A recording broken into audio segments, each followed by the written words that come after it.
That's actually hilarious. Hi, I'm Conrad Basom with Rock Fitness Training, where we offer 3 tiers of training: individual, small group up to 4, and large group up to 40. Thanks for joining us on our 7th episode of our Corporate Wellness mini-series. And today we'll be back in the office again!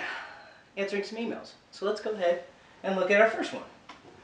Conrad, thank you so much for the most recent newsletter. You're welcome. Speaking of drinking more water, a coworker and I discussed the possibility of over-drinking water. So I would say that I drink the equivalent of 9 to 13 bottles of water a day. Could that be too much? Like I'm washing out my nutrients. Let me know your thoughts. I tried to Google it, but people can't seem to make up their mind. Let me know. Gracias. Andrew. Well, Andrew, muchas gracias para the questionado, mi amigo. Water is a tricky one. We covered it a little bit last time. How much your body actually requires varies, but 9 to 13 bottles, good. That's on the higher end. I would never be too afraid of drinking too much water, as long as you space it out throughout your day. You want to take small sips throughout your day so you're constantly hydrated and you're getting your steps in by taking more trips to the bathroom. But while you're in the bathroom, you can take a little micro break. I want to talk about micro breaks now. They are good for increasing productivity in the office. It helps now that you're in the middle of tax season, if you are a tax professional, that you get away from all the stress and the calamity. You're dealing with a lot of people, a lot of stressful people right now. So in between clients, try to take a little micro break. Go for a walk, get outside, get away, disconnect. It would be good to just get some fresh air, because when you come back, you'll be revitalized and you'll be ready to get back to work. Let's take another email.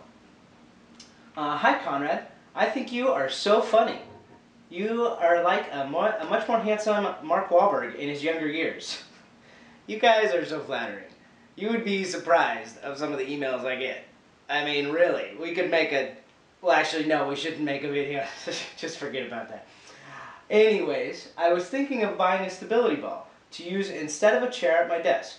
Would that be better for my back? I'm afraid my core is not strong enough.